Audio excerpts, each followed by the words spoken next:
Okay, I have started our recording over here. So thank you everyone for joining us. This is a presentation from COSA VFV, tips for preventing your children from sexual abuse.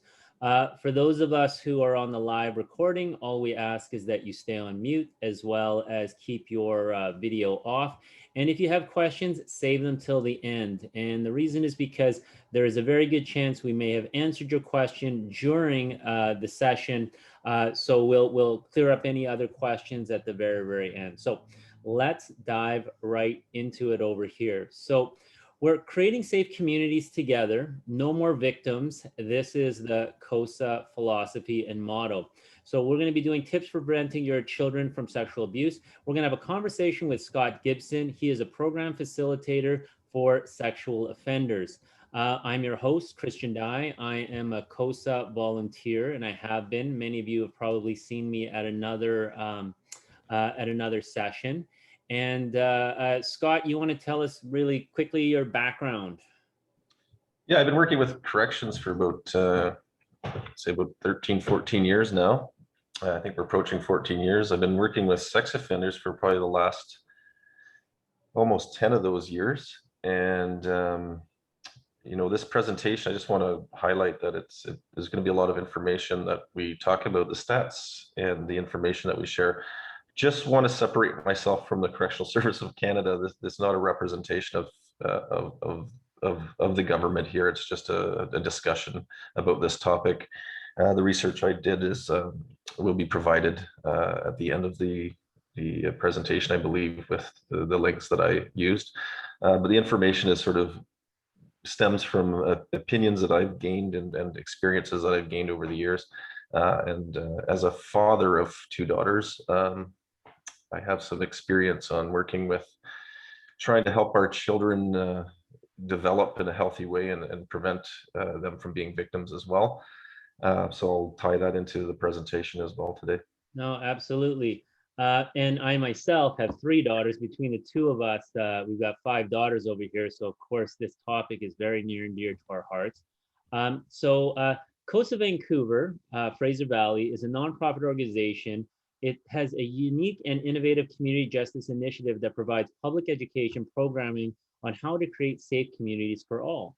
So COSA VFV also provides post-release support and accountability for offenders in and by the community in order to support the prevention of sexual crimes. To learn more, www.vfvcosa.org. We're always encouraging more people to learn more and to join our community in our fight for prevention. Okay, so the first half will be a presentation by Scott, and the second half will be more of a Q&A. So you can ask your questions at the end, and then we would love to get some feedback via the survey at the end, which will be sent out. So a quick disclaimer over here. This webinar is provided for general information purposes only and does not constitute legal or professional advice. The views and opinions expressed as part of this webinar do not necessarily state or reflect those of COSA, Vancouver, Fraser Valley, nor users should act on the basis of any material contained in the webinar without obtaining proper legal or other professional advice specific to their situation. So let's get right into it over here. I wanted to start off with some statistics over here because I know that when you and I started this conversation, Scott, a lot of it was around how do we speak to our younger children, how do we speak to other people about this, and a really good centerpiece is the statistics themselves. So if people kind of said, well, how do I even start the conversation? You might want to note down or take some pictures of some of the statistics I'm going to give you because it's just a conversation starter. So Absolutely. more than 11 million Canadians have been physically or sexually assaulted since the age of 15 and older. 30% of women and 80% of men have been sexually assaulted in some form statistically. So I guess here, who is the most vulnerable? So Scott, I'm going to kind of turn it over to you for some background based off of your experience. Who is the most vulnerable? Well, I'm going to rely on the stats again a little bit here. And like you said, I think highlighting the statistics really shows how prevalent unwanted sexual acts are in our society. And so by reviewing the statistics first, I think we can kind of gather the information, and then we can stream it into a discussion about how we protect our children and involve them in the discussion. And if you have a teenage daughter or son around right now, you might want to have them sit in front of the computer with you. That'd be a good place to start. So thank you for having me, COSA. I work closely with COSA quite regularly with a number of my clientele in the community. I work as a programs facilitator, as I said. So a lot of the work they do is directly, I see the results directly through my work, and a lot of my clients are very, very grateful to COSA. So if you are thinking of volunteering or getting involved, it's a great organization to be part of. So 30% of women are likely to be victims of sexual assault in their lifetime. 8% of men was the stat we first came up with. Of all those stats, only about 6 out of every 10 incidents are reported. So we can from that we can also identify that those statistics are pretty inaccurate. It's a lot higher percentage of women and men that are being affected. We also know that men are more likely not to report that they've been offended against from embarrassment reasons and other factors. So that number is probably much higher than we really know. The most vulnerable groups that have been identified in the research that I did for gender-based violence stems from being young, basically, is your first statistic. Stats suggest that 60% of abuse happens to people under the age of 17 years old. Another category that affects our victims, or tends to be in line with our victims, is the product of experiencing of harsh parenting or previous victimization of physical or sexual abuse, tend to have higher rates of being assaulted or abused later on in life. Being single and never being married also is a statistic that raises your risks for being assaulted, according to stats. Indigenous women, 57% of Canadian Indigenous women have been sexually abused. And another sort of statistic that makes sense, but I never really thought about it till I came across it, was people with physical and cognitive disabilities are 3 times more likely to be victimized sexually. So what we can take from that is the most vulnerable tend to be the vulnerable people in the world. Sex offenders tend to target those who are most vulnerable, that they can get away with it. So as you can see from those statistics, that's who they're targeting.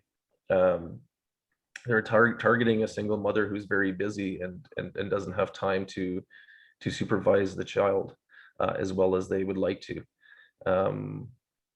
They're going after those victims that are most easily to support their behavior. So if it is a predatory behavior that this person's presenting, they're looking for easy victims. They don't tend to go after the harder scenarios that they're going to get caught in. They do not want to get caught.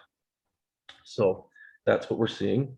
Yeah, so that's what the statistics are showing, is that the most vulnerable group tend to be the young or people that are facing other struggles in life that is making them more vulnerable to this type of behavior. Yeah. And then so that's great, because it actually makes sense now that you've pointed it out. People that are sort of flying under the radar, people who, a young child probably will be less likely to tell than an older child.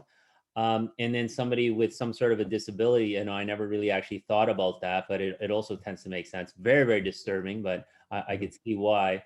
And so I guess we kind of want to understand, well, what should we be looking out for? Like, what are the characteristics of an offender? Maybe people that you've worked with, is there a profile over here we should be looking out for?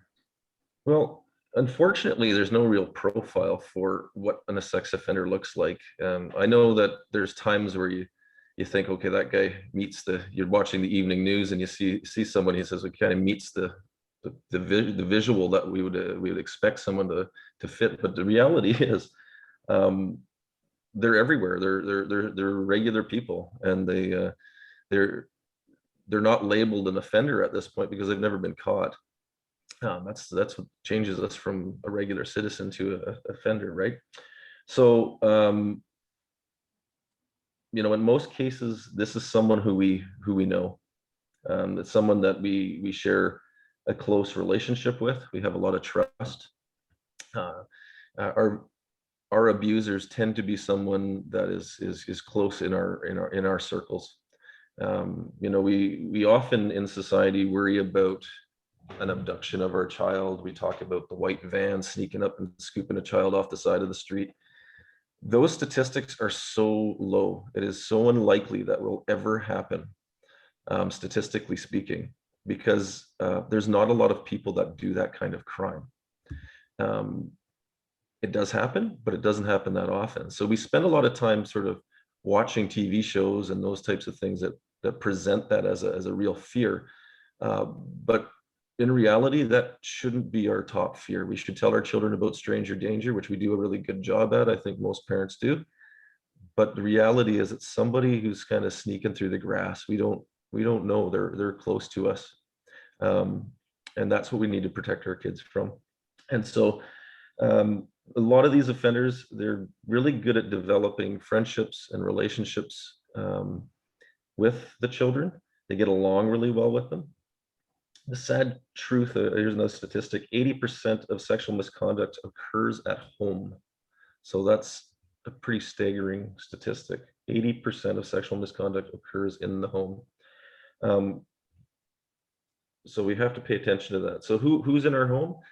Maybe coaches, athletes, coaches, spiritual advisors, friends, family, babysitters. These are all things that we need to pay attention to and really vet those people who are having direct and direct contact with our child for providing any guardianship like babysitting.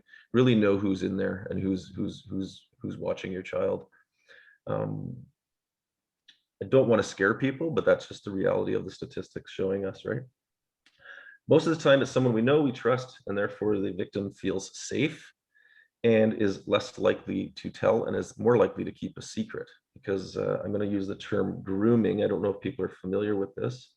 It's really just like training somebody to follow sort of your direction. And so what a pedophile or a sex offender will often do is it'll develop a special bond with the child. And in my experience, these offenders don't necessarily see themselves as a predator. They see themselves as developing a special bond. They have a special relationship with kids. And they might not see anything wrong with their infatuation with children. They may not have offended at any point yet. They may even be multiple offenders who have spent a lot of time on the internet having blogs and discussions with people who also believe that it's not harmful to have sex or sorry, not to molest or touch inappropriately children. So these people have this sort of belief that they're loving and caring relationship. And a lot of my experience with some of the offenders, they would say things about the mother. She wasn't doing a good job parenting. She was always busy. She wasn't putting the time in. And he swooped in and was this big, taking care of the child. Meanwhile, he's sexually abusing him, but he couldn't. In a lot of cases, it really took a lot of work to get them to break down these distortions that they created and justifications they made that allowed them to do what they were doing. And that is my job actually to do that. So these are sort of the patterns we're looking for, is that you want to make sure that anyone who's really showing a great deal of interest, especially adults that are just, or even older teens that are showing a real interest in our children. Now, it's not to say we should jump right all over them and get really concerned, but just pay attention to it, know who's in our house and who we're having over. I know when I was growing up, um, in different experiences, you'd see lots of family gatherings and stuff like that. And in most cases, the adults stay together and they do their thing, and the kids stay on one side and they play and we interact a little bit. But if you got that one family member who just always is showing so much attention, especially maybe to one of the quieter or more vulnerable children, really pay attention to that relationship. Involve that person in maybe some activities around the barbecue, get them away from the child so that they're not alone with them. Prevent those things from being a situation if it is something that concerns you. Um, so pay attention to that, because that's how it's going to develop. These people are going, like I said, going to target your vulnerable situations and scenarios. Um, uh, one thing I yeah, know that we kind of discussed is that you said that a child is significantly less likely to be offended against by simply saying the phrase, "I'm going to tell my parents." You know, if if absolutely. if they just made it clear that, hey, at the first sign of something, hey, you know what, I'm going to tell my parents, and Yeah, right away, this before anything has even happened, you've just dramatically increased the probability that nothing is going to happen just with that simple phrase of teaching our young children to be very, very comfortable in saying that when they're uncomfortable. that's right. And when someone makes them feel uncomfortable, just to really express themselves and that confidence, that they would like to talk to their parent, or if you say that again, I'm going to tell my dad, or stuff like that. It's really going to deter the perpetrator away, because they are again going after the most vulnerable. I had a person ask me recently, well, if my child did say that to, will it escalate the offending? Could it result in more harm happening to my child? Um, I think statistically speaking, if somebody is going to commit a really violent sexual act towards somebody, it's pretty well planned out. Um, the offenders that we're looking at, and the statistically speaking of right now, they might not even know that they're ready to commit a sexual offense. They just like spending time with the child, and they have this secret they're keeping to themselves that they're not getting help for and not dealing with properly. So so it's very unlikely that we're going to escalate the situation by having our child say, stand back, I'm telling my dad. That's not likely to happen. That offender we're talking about is likely the one who's driving around in the car trying to pick a kid up off the street. You know what I mean? Yeah, yeah. This has been really, really great advice for people with very, very young children. I want to shift gears a little bit of characteristics of an offender of someone, let's say, college age or teenage age. And Yeah, what do you sort of like? What's the vulnerability? What's the what? Can you comment about the people who are in that age group? yeah, for sure. I think what we're seeing, is, again, we're seeing a level of vulnerability that happens to our young adults after they head off to school. That age between probably 18 to 25, maybe even up to 30. Those early years, you're breaking free of your family, maybe going off to university. You've got a little bit of this freedom. You become drinking age. You maybe hang out at the bars.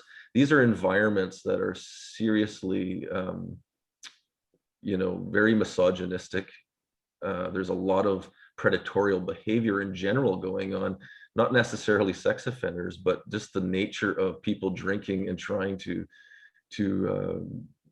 get sexual and that sort of thing that leads to it.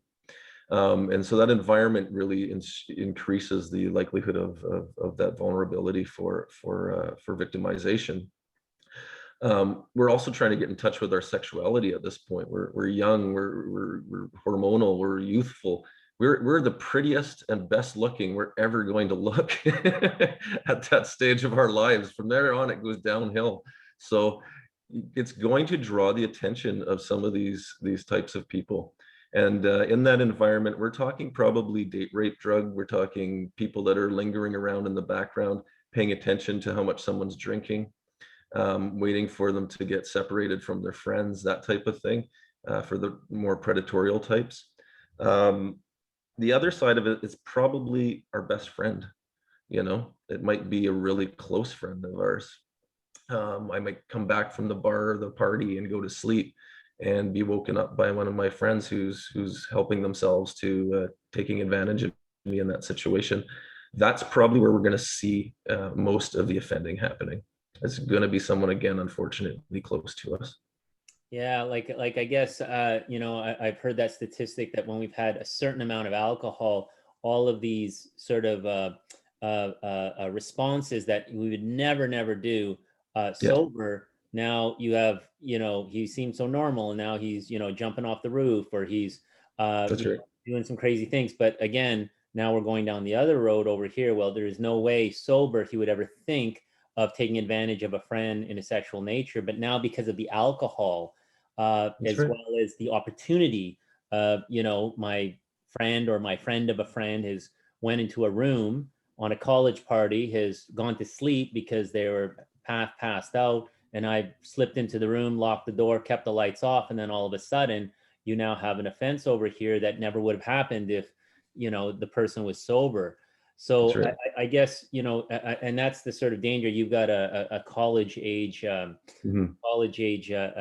teenager, sorry, a college age daughter, and I've got a teenager right now, That's and right. I almost sort of find that they sometimes put themselves in this very you know, susceptible position, and Mhm. that's what we need to talk to them about. And I think you and I were talking about how we tend to do a good job when they're young about talking about private parts, about talking about you know, stranger danger. But once they hit high school, all of a sudden we do a terrible job of talking about this, warning them, because I guess they themselves are embarrassed, you're embarrassed, everyone's uncomfortable. You know, do you have some advice over there? Yeah, I think you know, I think some of our slides are going to get closer into that too. But one of the um, I had a couple points there. I gotta collect my thoughts. Um, you mentioned the inhibitions get affected by our alcohol. Again, I think that happens for both the victim and the accusers a lot of the time.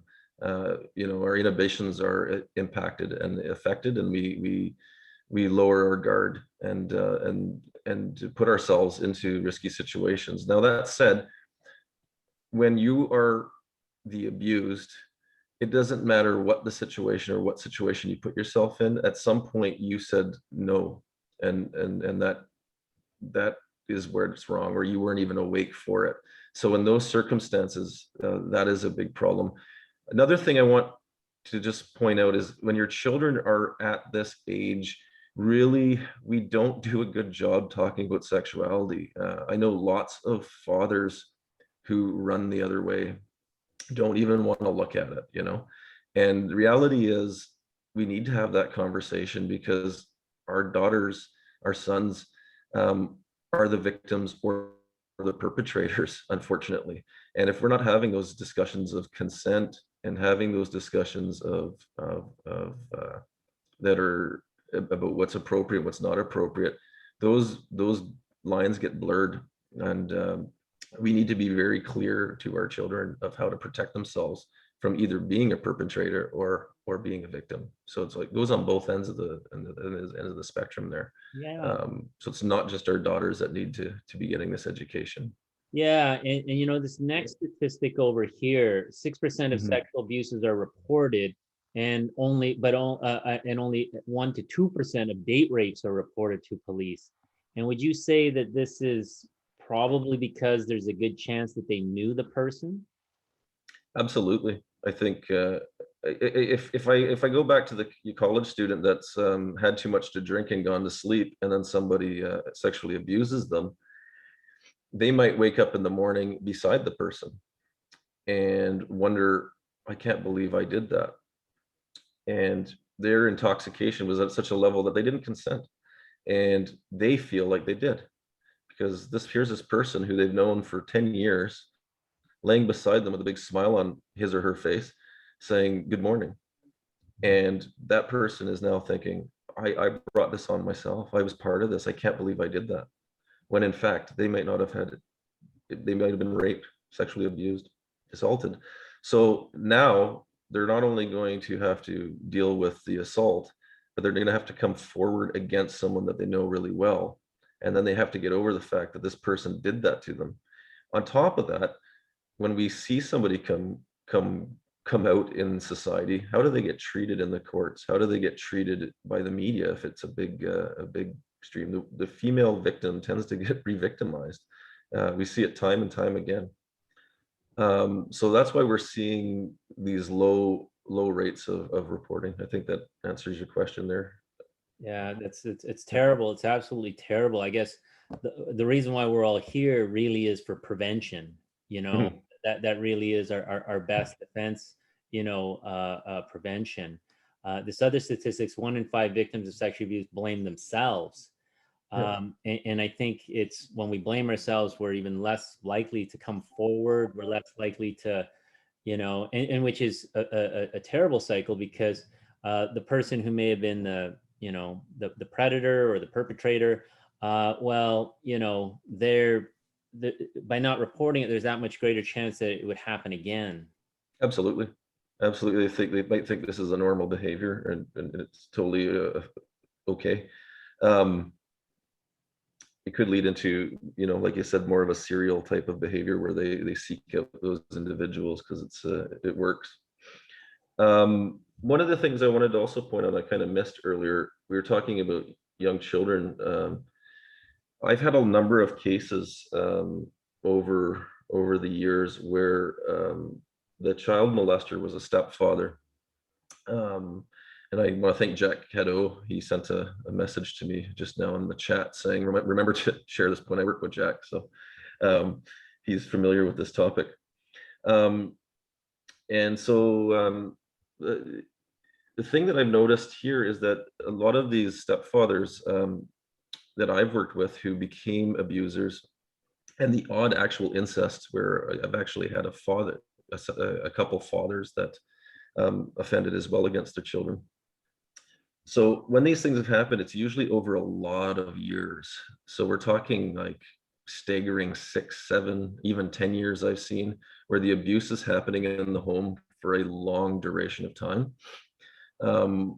I even read or even had clients where when the child was reaching about 15, they were getting jealous of boys that were showing attention to their daughters. In those cases, it is really, really hard for the amount of abuse and psychological damage that has been done to those victims over that period of time.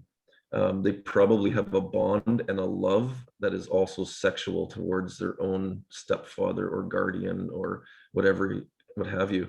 So you can just imagine how hard that is to peel through the layers to come clean and come forward about the behavior that you've been trained to participate in since you were a young child. Yeah, no. Me being a volunteer of COSA, I unfortunately have been part of those groups as well, where I have had to essentially, my job was to help to make sure there was no reoffense, of course, That's right. but hearing the stories, and it was that same pattern. It was years and years and years of abuse, and that's, I guess, one of the main reasons why we would like more people to get involved with COSA. Brand awareness to get people more educated, and of course, if they want to take even a further step forward, to get involved in helping to prevent these crimes from happening again. That's right.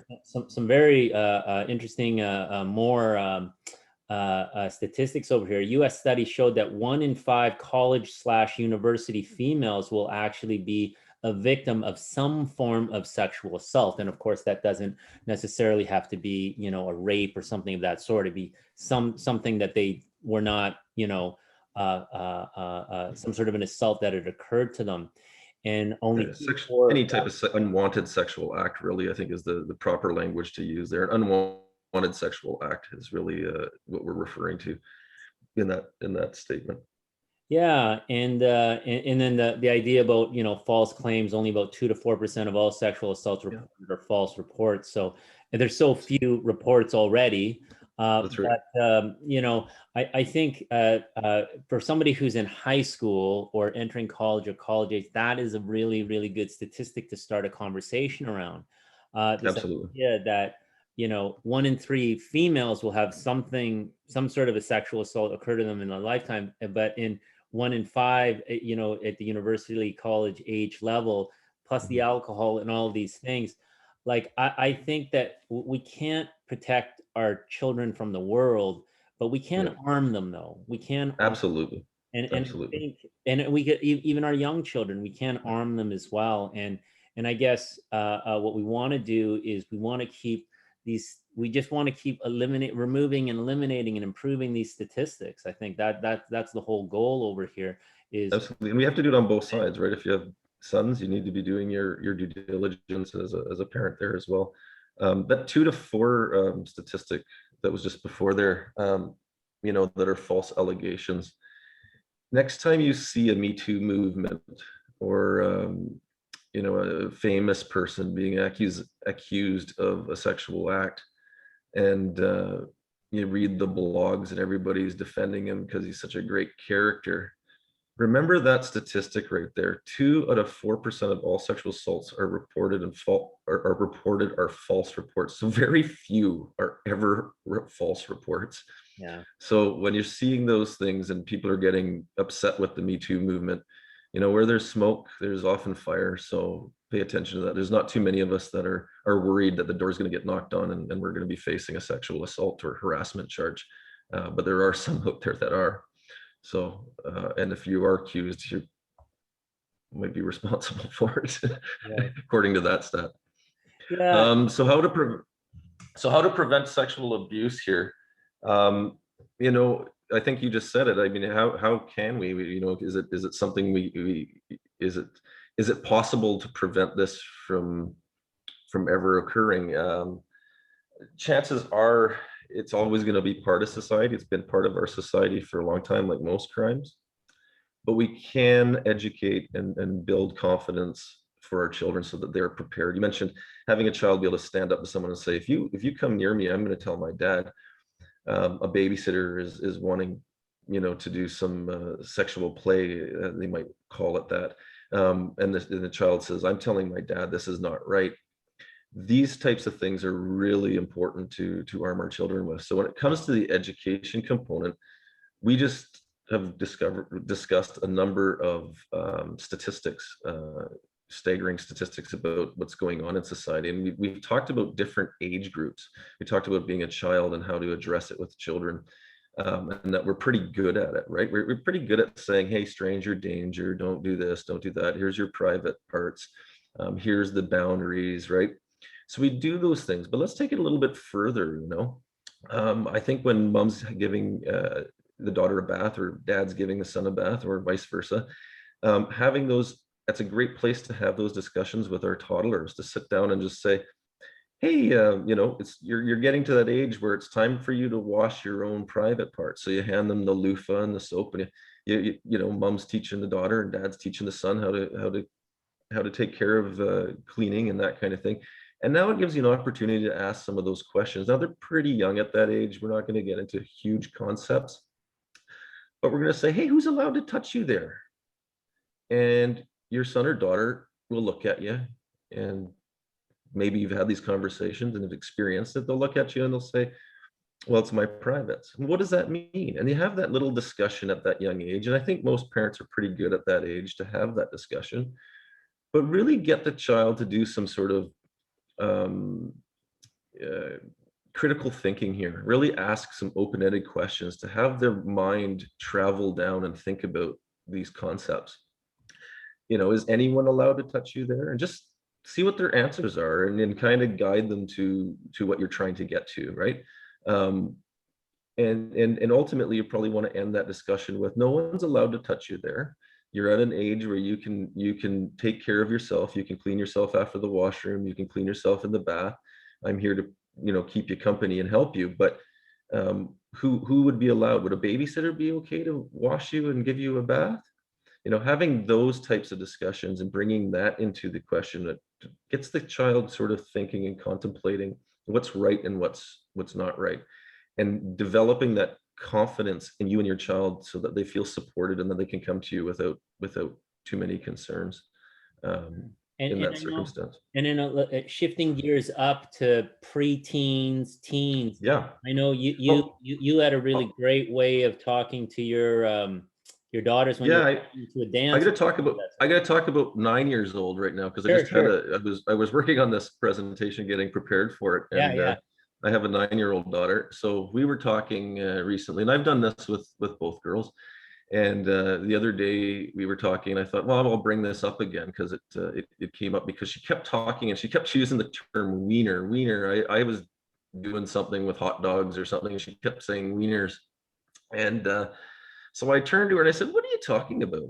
What is this wiener talk you're discussing?" And she laughed, and she was talking about boys' anatomy. And I said, "What's going on at school, honey, that you're talking about, boys' anatomy, their wieners, their penises?" And it started the conversation. So she started saying, well, they're always talking about their wieners and this and that, and you can manage what's going on in the schoolyard. And so I then went one step further. I said, hey, did any of them ever show you their wiener? And she looked at me with sort of surprise and then shock and said, no, that's never happened. And I said, well, what would you do if someone did? And we sat there, and she kind of looked at me, and then she said, well, I think I would go tell the teacher. I said, oh, I think that would be a really good idea. I think that'd be a really good idea. I said, what if the teacher did that? What if the teacher wanted to touch you, or wanted to show you something? What would you do? Or show you pictures of something that didn't seem right? What would you do? She said, well, I would run to the principal. I tell the principal. I said, excellent, excellent. What would you say to the teacher? I said. And so, I had to guide her a little bit. She's 10 years old, but I said, this is where you say, I'm not okay with this. I'm not comfortable with this. I'm telling my dad. I said, that's always something you can say. I'm going to tell my mom. I'm going to tell my dad. It's always something you can say. I said, it's always a safe way if you feel uncomfortable. And I kind of went through a number of scenarios right up into babysitters and grandparents and uncles, and we just discussed what's appropriate, what's not appropriate. And it was a good discussion. At one point, she got really tired of it and said, Dad, I don't want to talk about this anymore. It's making me uncomfortable. And I said, okay, that's fine. And we ended the conversation. But now we've had that conversation, and I can enter into that conversation anywhere down the road again to draw out some of those concerns that I might have. And ultimately, I've just included all those statistics that we've talked about. Who are the people that are going to do this stuff, right? Um, and then talking to your ex-wife, ex-husband about protocols around new partners, those types of things are really important too in your relationships, and how you guys are going to approach that. Yeah. So that works as well. Yeah. So this should be a progressive conversation you're having with your children. So at the next stage, I think my eldest now, she's 18. I'll get into that age gap in a group in a bit. But when she was about 13, 14 years old, grade 8 range, they started going to school dances. And I said, I think there might have been one boy in the car and 4 girls. And I'm driving to school. Poor kid, I swear. And I look in the rear view mirror and I see they're all there. And I said, hey, I started with the drug conversation and the alcohol conversation. So there's going to be drugs and alcohol there. Oh, no, Mr. Gibson, that wouldn't happen. I said, yeah, right. Of course, no high school student would ever use alcohol or drugs in the history of Canada. And they kind of laughed. And then I said, well, what kind of things are you guys going to do tonight? What's the plan? And we got into the discussion. I said, well, ultimately, I brought up some of these statistics. I said, that you girls know that majority of sex offenses, and they all started squirming like crazy, especially the guy in the back. And I said, are committed by someone that you know really well, right? So what do you guys think of that? And it started up this really great conversation as I'm going around picking these kids up, and we're having this discussion about sex assaults in the back of my car and how to protect yourselves. And they're coming up with solutions like keeping together, not getting, not separating, not letting, if your friend does start drinking. I said, if your friend starts drinking and drinking too much and their inhibitions are impacting them, what are you going to do? And they're like, we're not going to leave her alone. We're going to be a real pain in the butt. We're going to not let that happen to her. And so this was sort of the discussion. And then I kind of, because you got a boy in the car, I said, what's a boy going to do in these situations? What if somebody's acting kind of piggish towards the girls, being misogynistic, making disgusting comments to the girls? What's your role in that? And so they had a little discussion about that. And it was a really good discussion. And at one point, another time, I was always worried about the older boys, because I went to high school in Ontario, and it was 9 to 12. And this whole idea of 8 to 12, your grade 12, kind of worried me. So I had a couple of the girls in the car one day, and I said, what do you girls think if a grade 12 is shining on some of the younger girls in grade 8? Do you think that's a normal thing?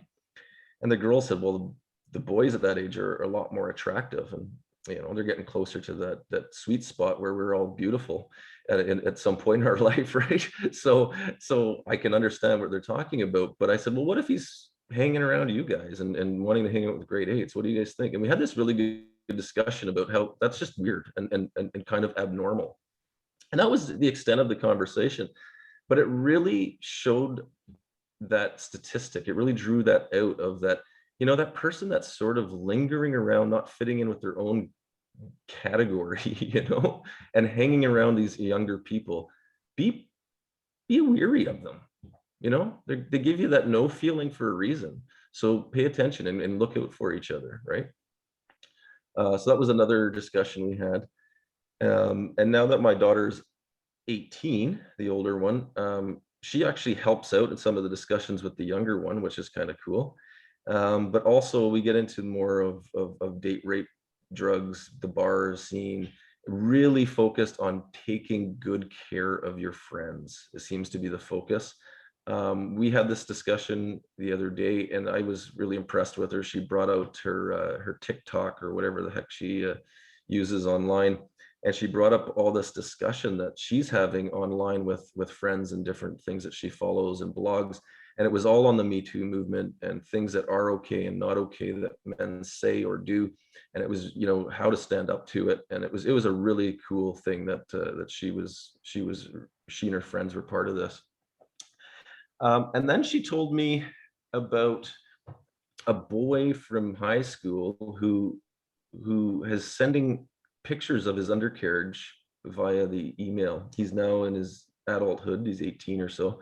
And apparently it's happened to a few of her friends, maybe 3 or 4 of her friends, that this guy's sent pictures unsolicited, obviously. And this is sort of the action stage of this process. Zoe asked me, what do you think of that? I said, well, I think it's really disgusting. I think it's not something anyone wants to get a picture of. And I said, what did your friends do? And she said, well, they just sort of ignored it, and so that's disgusting or whatever, and left it at that. And I said, can you do me a favor? I said, when you talk to your friends, tell them that they should report it. Anything like that happens to our children, it should be reported immediately to the police. Now, we're not going to ruin a 18-year-old's life by reporting this to the police. I'll tell you right now. What's going to happen is the police are going to send the most attractive woman in the police department over to talk to this young man. And I guarantee you, he's not going to do this again. Guarantee you. So let's get it, nip it on the butt when these things are happening, because that behavior is totally inappropriate. And we can kind of change that behavior from that person from getting too far down that rabbit hole, and maybe prevent something. The other thing when it comes to taking action, if I've unfortunately had somebody ask me about something that happened in their household with the babysitter scenario, and my advice was to them to go to the police right away, even though the young boy who they were concerned about or worried about and had evidence that something was wrong. Even though he was young and they were worried about the impacts it would have on his life down the road, I said, it didn't really matter because he would get the support he needed. And maybe there's something happening in his own life that the police will draw out, family development, and the Ministry of Family and Development will get involved and help this child get the support that they need so that this doesn't turn into a bigger problem. So keep that in mind if you encounter any of these things. Keeping it a secret, being embarrassed because Uncle Bob is at it again, is not the way to go. We do want to hold these people accountable. We should not be accountable for their actions. We should not be trying to protect them and our image of our family or what have you. What needs to happen is these people need help, and they need to get the accountability for their behavior right away. So it's really important to report this. Also, in my line of work, when we do our statistics, or not our statistics, but our risk assessments, it's really important to know how far back their behavior dates. So if some 16-year-old babysitter has a charge that dates back to when he was six, or a police entry when he was 16, I can now track all this behavior back to when he was 16 years old when he comes to me. So if he's 25 and he's committed a serial rapist, for example, now I have a whole history of behavior that we can now work on this guy and really work to have a clear idea of when this behavior started. No, So it comes in really handy. no, this has been like really, really good. I just want to be mindful of time to allow time for questions. Yeah, for sure. Good. A lot of the statistics that has been given today and some of the tips was from these websites. If people wanted to take a quick picture of it with their cell phones. So if people just sort of wanted to read up more about this, we could talk for a very, very long time about this. But I thought for people who want to continue on to read more or to learn more, here are some really, really, really good resources. So right now, I kind of want to invite people to just use the chat if you'd like to, and to ask your question. I'll get to as many of the questions as I possibly can, but now is a good time to start formulating the questions. This one over here is a really good one. What does consent look like? And we've already touched on this one, and that is that we need to not only warn our daughters, but we need to talk to our sons as well, and help to describe to them what consent looks like, as well as telling them the same sort of stories about vulnerability. You've had too much to drink, and all of a sudden you think she's saying yes, but really she's half passed out. Well, guess what? You could be charged with sexual assault that week, where you thought something was consensual because she blurted out, "I'm okay with this," or she didn't say anything when you made your advances, and you thought it was consent. And now all of a sudden you're a sexual, you're part of the problem now. Absolutely. And I guess that one sort of statistic that sort of rings true is that, we have only less than 5% of these are reported. That means we have 95% of assaults that have occurred. These people are still out there because some of them didn't even know that they committed an assault, It's possible. It's possible. Yeah. And so I'm just going to read one thing here quick. Sure. Consent is an agreement given freely to engage in a sexual act. This process, people can change their mind at any time about having sex. Manipulating people into having sex is also not freely given agreement. This is a Canadian legislation here. Who can give consent? You can be in Canada, you have to be 16 years of age to give consent. There is a exception to that rule for close age exceptions, which means that if you're 14 to 15 years old, you can consent to sexual activity as long as the partner is less than 5 years older. There can be no relationship of trust, authority, dependency, or any other exploitation of that younger person. Any partner 5 years or older than a 14 or 15-year-old is a sexual offense, criminal offense. So there's Canadian laws on giving consent. On top of that, someone who is intoxicated, unconscious, and cannot give consent or says no is not consent. Interesting on the intoxication one. Yeah. that will be proven in the courts, unfortunately, which makes it a bit of a gray area. But for teaching our young boys and our young girls what that means, that's really what we're looking at. Another thing I want to say, and I don't want to deter anybody from a really good babysitter they may have. I'm not a big fan of teenage boys babysitting. There are lots of jobs out there for people to get, but I just find putting somebody who is very hormonal at the age of 13, 14, 15, 16 into an environment like that is maybe not the best situation for them, and maybe not the best situation for the children involved. Um, that said, there are some amazing babysitters, I'm sure, that are male.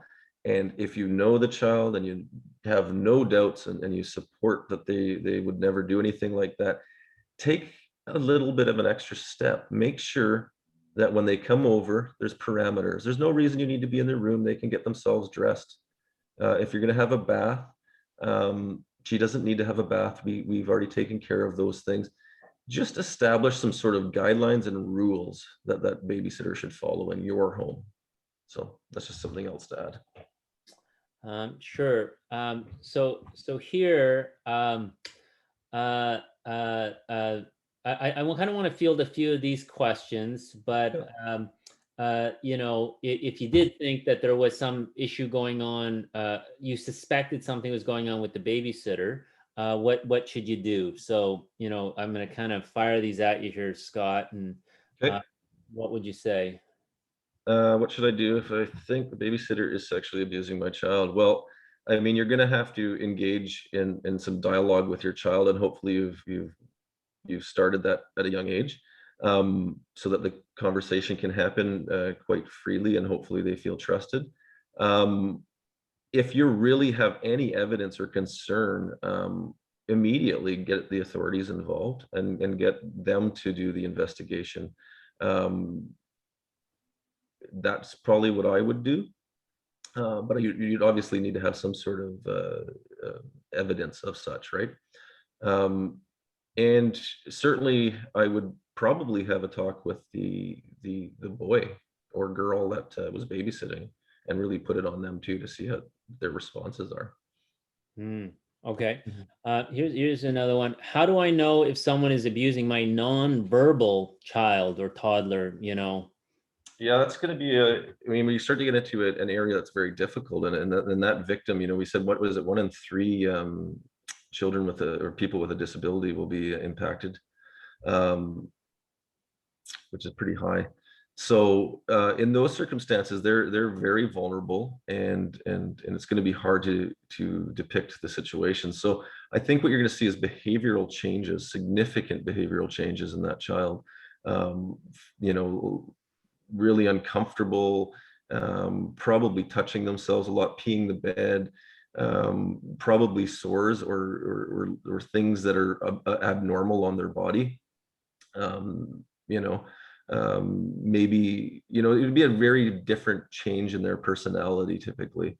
A lot of times, when you talk about university students being sexually assaulted, we don't realize what's going on with our young person. They come home, they flunk out of school the first year, all these things happen. Their behaviors completely change. We don't understand it, and we're really disappointed in them.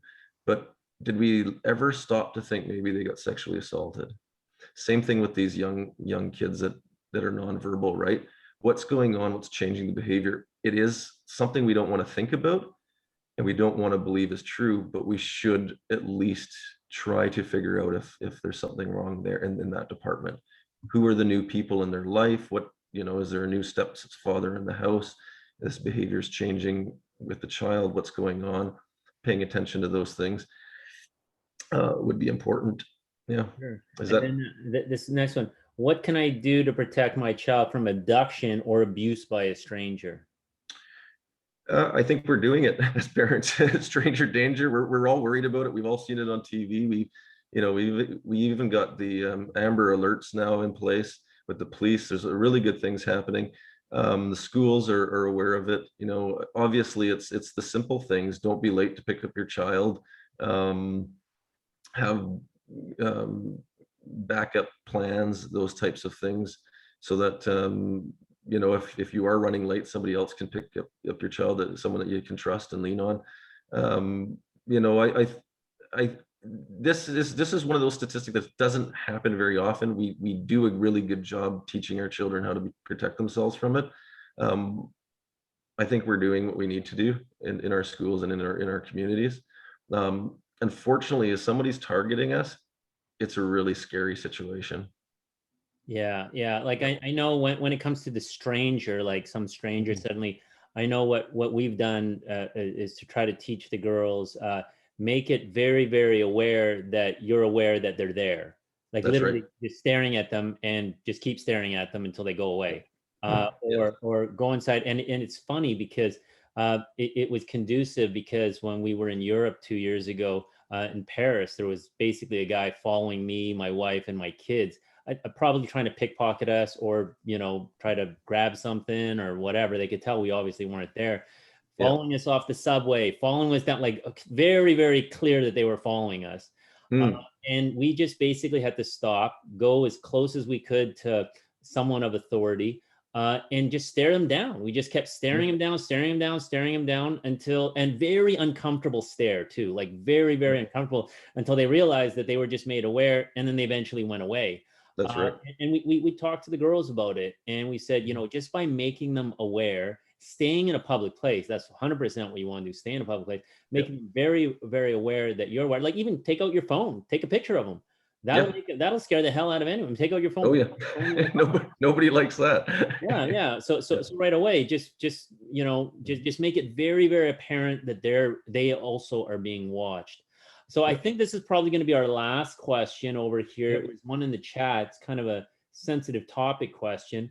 How can you get an ex-spouse who was caught grooming his 15-year-old cousin but not charged to take accountability and to get help for their behavior when they are in denial and their family support system is also in denial? And doing victim blaming, and said the offender has supervised access to your children.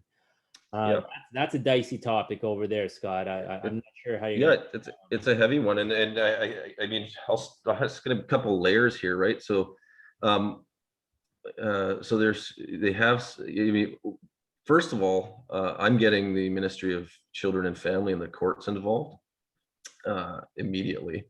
Um, they have not been charged, but you still have evidence or belief that something's going on. So I would get them involved right away, and get the investigation going. Because of it not charged, take accountability and get help for the behavior. As far as getting someone to take accountability, here's a really good point. And it was actually a point in my notes that I don't think I made. How do we hold people accountable, right?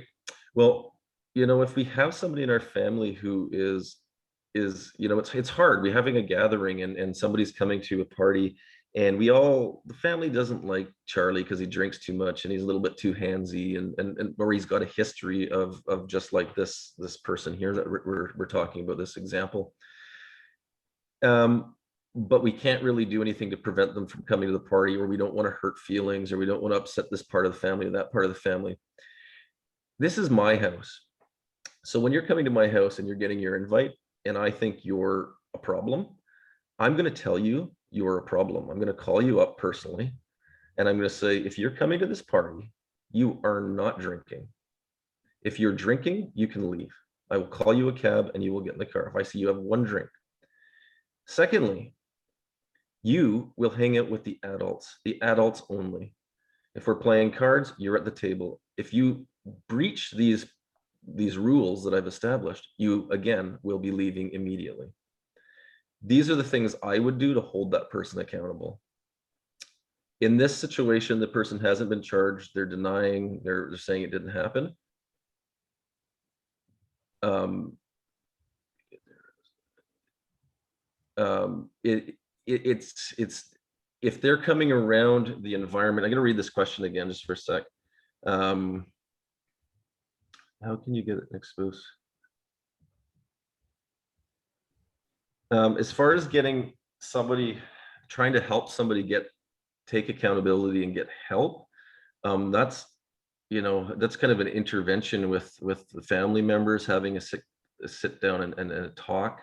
It looks like some people in this situation have been misled or misguided by other families buying into the denial and doing this victim blaming. So you're really getting into a difficult scenario there. But what it comes down to, I think, is really drawing out the facts. If you have the facts and we can present the facts and not let the accused or the offender in this case have the voice, right? Don't even make them part of the discussion. Get everybody else together, put the facts out on the table, look at the facts, share what we know, go over it. And then in the next meeting, you invite that person over and see what they say and come up with questions. Even the people that are supportive of him say, well, what, think about it. What questions would you ask him? If you're so you believe so hard that this person didn't do it, what kind of questions can you ask them just to verify? And then you can put that person on the spot and see how they handle that. It's really making them accountable for their behavior that they put them in. That one is like that one's a tough one. That's like an involvement with counselors and involvement with the authorities. Yep. Like I would think so. Unfortunately, Yes. last one is a bit too heavy of a question for this. If you wanted to try to get more information, then I'm sure Scott might be able to put you or lead you in the right direction over there. I unfortunately do need to slowly wrap this up just to be mindful of time. So first of all, I wanted to thank COSA VFV for helping to host this. You know, and to learn more, please visit COSA Vancouver Fraser Valley.ca, because this organization, which I'm a part of, is dedicated to education. It's dedicated to holding people accountable who have committed, you know, sexual crimes. It's committed to bringing guest speakers like Scott to help to educate the public. And we are looking for more volunteers. And if you can't volunteer in any way, then you could at the very least support us in other ways. One way is to, you know, continue to come to webinars and get more educated yourself.